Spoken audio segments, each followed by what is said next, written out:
Everyone loves French toast in my house, so when my toddlers requested it this morning, I decided to just make it for them. I started off by making my brioche bread by adding some yeast, flour, milk to my bowl and letting that activate. Then I added in all of my eggs, some more flour, and kneaded that dough until it all came together. Once it started coming together and forming a dough, I cut up some butter and slowly dropped that in until it was all incorporated. Then I covered that and let that rise until it was doubled in size before portioning it off in 3 portions. I rolled those out until they were about 9 inches long. I pinched the top together and then braided it up and tucked the bottom under so it would create a seal.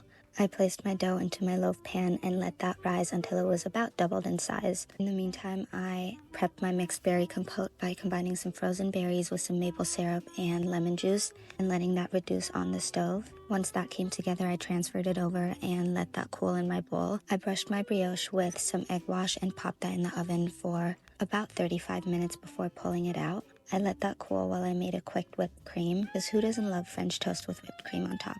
At this point, my bread was cool enough to slice, so I cut it into slices, making sure that they weren't too thin before I combined my egg with some heavy whipping cream, vanilla, and cinnamon to dip my bread in. I coated both sides and then placed my bread in a buttered up pan. I fried it until it was golden brown, and then it was time to plate. I put my French toast down, topped it with the mixed berry compote, the whipped cream, and I also had some passion fruit lying around, and the kids love it, so I put that on top, and they absolutely loved it.